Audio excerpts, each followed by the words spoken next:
आज आपण the spicy कढई किचन मध्ये ओव्याच्या फ्लेवरची मटरी बनवणार आहोत। हॅलो, द स्पाइसी कढई या चॅनलवर तुमचे खूप खूप मनापासून स्वागत आहे। आज आपण इथे ओव्याच्या फ्लेवरच्या मटरी बनवणार आहोत। साधी सिंपल रेसिपी आहे, पटकन होते। या मटरी मध्ये आपण इथे काहीच यूज केलेलं नाहीये, खायला खूप टेस्टी लागतात आणि इथे फक्त आपण ओवा टाकूनच ही रेसिपी बनवलेली आहे। ज्याप्रमाणे आपण खारी खुसखुशीत असते आपली, त्याचप्रमाणे ही मटरी तुम्ही बनवून बघा। चला आपण आता इथे खारी सारखी खुसखुशीत ओवा फ्लेवरची मटरी बनवायला घेऊया। मी 3 वाट्या भरून मैदा घेतलेला आहे, नीट करून स्वच्छ चाळून घेतलेला आहे।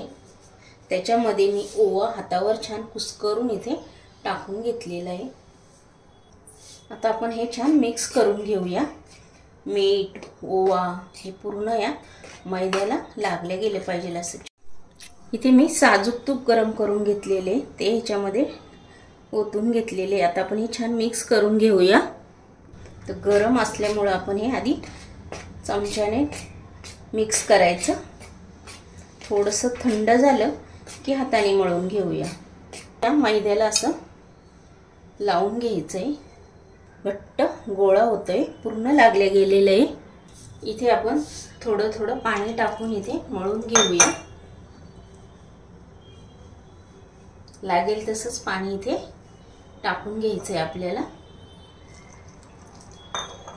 आणि इथे असं आपण ज्याप्रमाणे चपातीला कणिक भिजवतो त्याप्रमाणे इथे आपल्याला भिजवून घ्यायचंय। मळून झालेलं आहे। आता आपण एक 5 मिनिटं हे झाकून ठेवूया।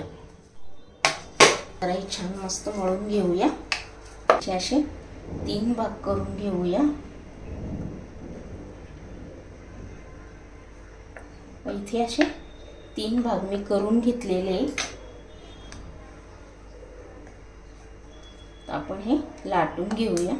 इथे आपण 2 चमचा भरून मैदा घेतलेला आहे, त्याच्यामध्ये आता आपण 2 चमचे भरून साजूक तूप टाकून घेऊया।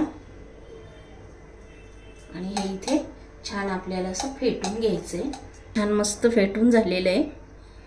इथे आपण थोडंसं असं मैदा टाकून घ्यायचा।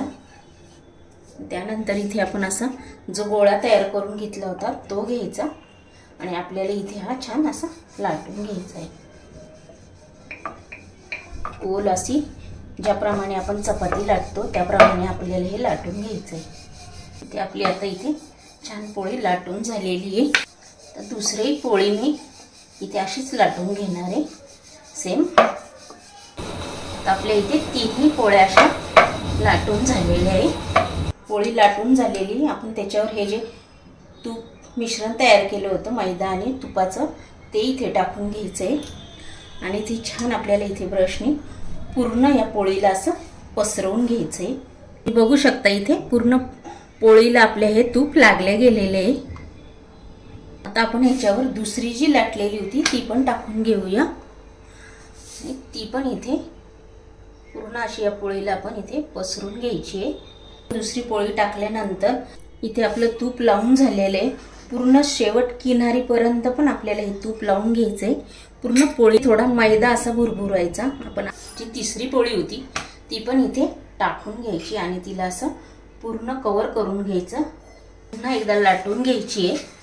लाटून झालेली आहे।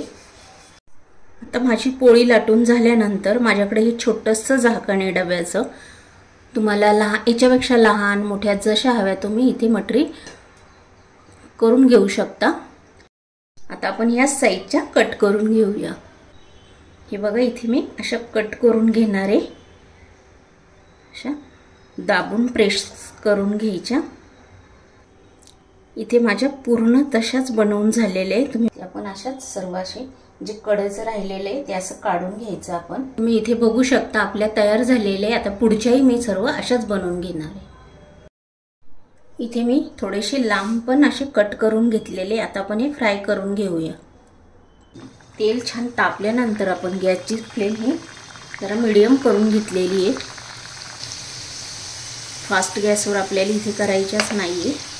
हलक्याशा वर आले बघू शकता तेव्हाच आपल्याला उकळायला घ्यायची आहे। ज्याची साईड चेंज करून घ्यायची आपल्याला। टाकल्या लगेच साईड आपल्याला चेंज नाही करायची, त्या 1-2 मिनिटांनी ते अशा वरती येतात तेव्हाच आपल्याला याची साईड चेंज करून घ्यायची. इथे आपले छान मस्त अशा गोल्डन कलर येईपर्यंत फ्राय झालेले आहे. तुम्ही बघू शकता अशा मस्त टम्म फुगलेले आहे. दोन्ही साईड छान अशा मस्त गोल्डन झाल्या की तेव्हाच आपल्याला या काढून घ्यायच्या आहे. आणि इथे आपण एकदम साध्या सिंपल फक्त ओवा ॲड करूनच मटरी बनवलेले आहे. खायला अशा तुम्ही बनवून बघा, खूप छान लागतात. याच्यात दुसरं काहीही नाही साहित्य टाकलेलं आहे तरी आपल्या मटरी तुम्ही अशा ओवा घालून बनवून बघा, खूप छान लागतात. आता आपण ह्या काढून घेऊया. झालेले आहे तुम्ही बघू शकता, कलर किती मस्त आलेला आहे, असा गोल्डन खरपूस आलेले आहे. आता दुसऱ्याही आपण अशा सोडून घेऊया. या मटरी चहा सोबत खूप छान लागतात. तुम्ही बनवून बघा, चहा सोबत खायला खूप टेस्टी लागतात. बिस्किट नसेल ऐन वेळेला आपल्याकडे तर अशा मटरी आपण बनवून ठेवायच्या. आपण ह्या जे लांब कट करून घेतलेल्या होत्या त्या पण इथे तळून घेतलेले आहे. तुम्हाला ही माझी रेसिपी मटरीची आवडली असेल तर लगेच लाईक करा, कमेंट करा. चॅनलवर जर नवीन असेल तर सबस्क्राईब करून घ्या. हा व्हिडिओ तुमच्या मित्रमैत्रिणींनाही शेअर करा.